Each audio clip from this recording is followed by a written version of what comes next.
पश्चिम बंगाल चुनाव के पहले चरण में बम्पर वोटिंग हुई, लेकिन हिंसा भी खूब हुई। दक्षिण मिदनापुर में कुमारगंज सीट से बीजेपी कैंडिडेट सुवेंदु सरकार को दड़ा दड़ा कर मारा गया, तो वहीं आसनसोल साउथ सीट से भाजपा उम्मीदवार अग्निमित्रा पॉल की कार पर भी हमला हो गया।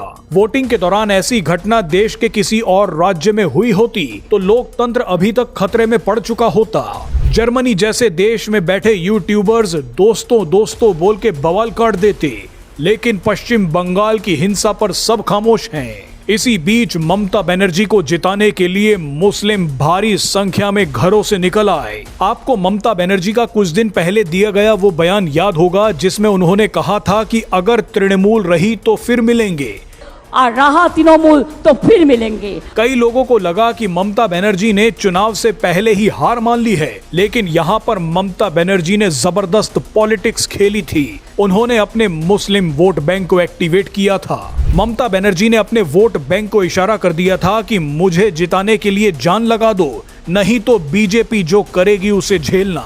इस बयान का असर ये हुआ कि लाखों की संख्या में मुस्लिम घरों से निकलकर ममता बनर्जी को वोट डालने पहुंच रहे हैं। मुस्लिम वोटर्स तो भारी संख्या में वोट डालने आ ही रहे हैं, लेकिन इस बार हिंदू वोटर्स भी बड़ी संख्या में बीजेपी की तरफ जाते दिख रहे हैं। इस बार बंगाल में हिंदू वोटर्स गेम चेंजर बन सकते हैं।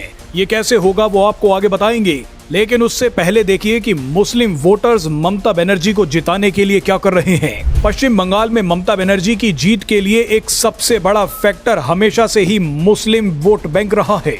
बीजेपी और ममता बनर्जी के बीच यही मुस्लिम वोट बैंक एक दीवार बनकर खड़ा हुआ है। पश्चिम बंगाल में मुसलमानों की संख्या लगभग 27% है, लेकिन पश्चिम बंगाल में 27% मुस्लिम वोट ही तय करता है कि सरकार किसकी बनेगी। 70% हिंदू ये नहीं तय कर पाता। आप देखिए कि 2021 में कुल 44 मुस्लिम विधायक बने थे, जिनमें से 43 टीएमसी के थे।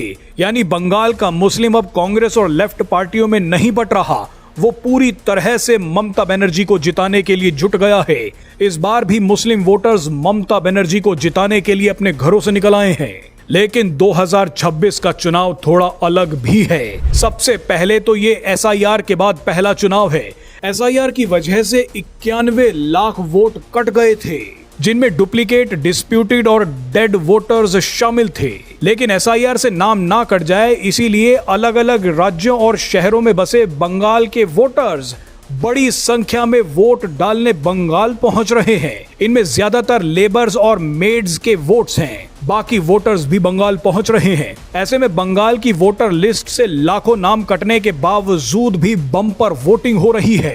एक्सपर्ट्स अंदाजा लगा रहे हैं कि इस बम्पर वोटिंग का फायदा बीजेपी को मिल सकता है। बीजेपी पहले फेज की वोटिंग में शानदार प्रदर्शन कर सकती है। वैसे भी इतिहास देखें तो 2011 के चुनावों में बीजेपी का वोट शेयर सिर्फ 4% था।